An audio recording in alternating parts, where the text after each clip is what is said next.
Imagine living through a war that lasts so long. Children are born, grow into adults, and have children of their own before the fighting ends. Entire towns disappear, trade collapses, fields become battlefields, disease spreads faster than armies. People stop asking who is winning. They simply wonder if peace will ever come. Then after 30 years of destruction, representatives from across Europe gather around negotiation tables. Not for days, not for weeks, but for years. Their mission isn't just to stop a war. It's to create a new way for nations to exist. The agreement they reach will redraw borders, reshape diplomacy, and influence how countries deal with each other for centuries. Even today, many of the principles that guide international relations can trace part of their story back to those negotiations. This is the remarkable story of the Rhine Peace of Westphalia, the agreement that changed nations and helped shape the modern world. To understand why this treaty mattered, we have to travel back to the early 17th century. Europe was deeply divided. Religion and politics were closely connected. Kings ruled kingdoms. Princes governed territories.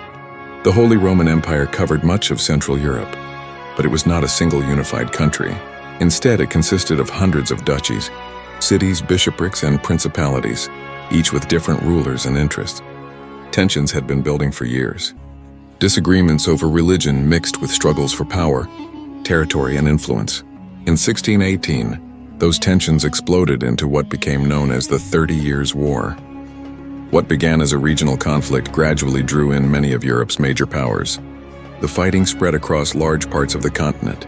Armies marched through villages and cities. Harvests were destroyed. Trade routes became dangerous. Famine and disease followed in the wake of military campaigns. Historians estimate that some regions of Central Europe suffered devastating population losses during the conflict. The war became one of the most destructive episodes in European history. As the years passed, it became increasingly clear that military victories alone could not solve the crisis. Too many kingdoms were involved. Too many interests collided. A different solution was needed. Instead of another battle, leaders chose negotiation. In 1643, peace talks began in the German cities of Münster and Osnabrück. This was no ordinary diplomatic meeting. Representatives from numerous kingdoms, principalities, and states arrived. Languages differed. Religions differed. Political goals differed. Even deciding where delegates would sit could become a complicated discussion. Negotiations stretched on for years. Messengers traveled constantly between the two cities. Because some delegations refused to meet directly with others, patience became as important as strategy. The diplomats faced enormous questions. How could they end decades of war? How could rival powers trust one another again? How could different religions exist without returning to constant conflict? Finally, in 1648, agreements were signed. Together, they became known as the Peace of Westphalia. The treaties officially ended the 30 Years' War and several related conflicts. But ending the fighting was only part of their significance. The agreements introduced ideas that would influence diplomacy for generations. One of the most important principles involved the authority of individual states. Rulers gained greater recognition over the internal affairs of their own territories. Outside powers were expected to respect those decisions more than before. Over time, historians came to associate this development with the concept of state sovereignty, the idea that each state has authority over its own affairs without outside interference. Modern international law is far more complex, and historians debate exactly how much Westphalia created versus reflected these ideas. Even so, the treaties became an important milestone in the evolution of relations between states. The agreements also acknowledged religious diversity more broadly than earlier settlements had. The Dutch Republic and the Swiss Confederation received wider international recognition of their independence, marking important moments in European political history. France strengthened its position. Sweden gained influence around the Baltic Sea. The balance of power across Europe shifted. No single empire emerged as the uncontested ruler of the continent. Instead, diplomacy became increasingly important.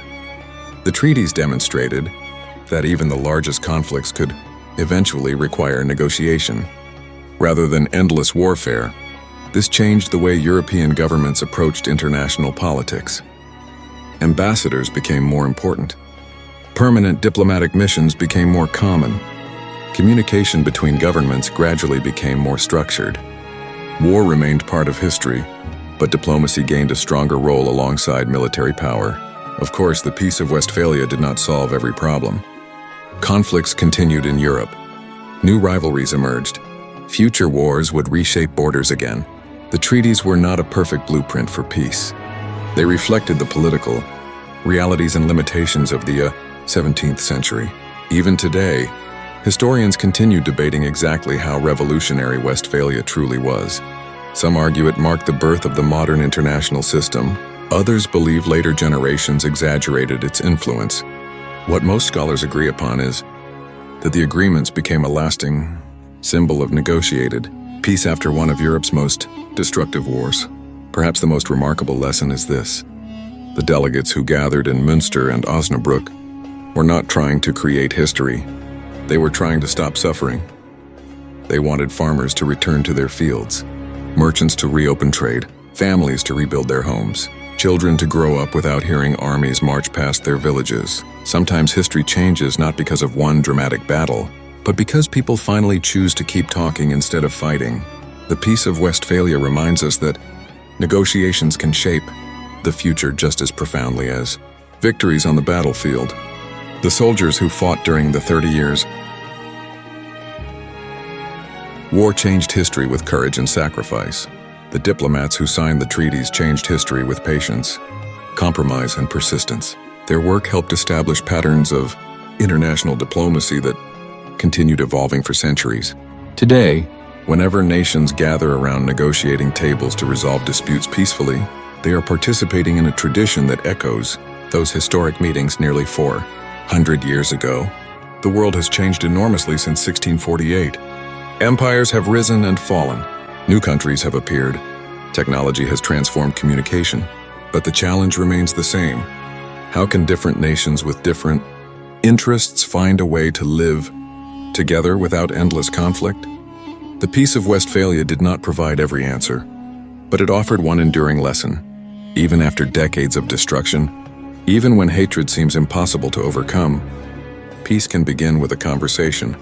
If you enjoyed uncovering the hidden story behind one of history's most influential peace agreements, subscribe to TalvixStories. Here we explore forgotten treaties, untold battles, remarkable leaders, hidden missions, and the true stories that shaped the modern world. Because history isn't remembered only through the wars people fought. Sometimes it is remembered through the peace they finally chose.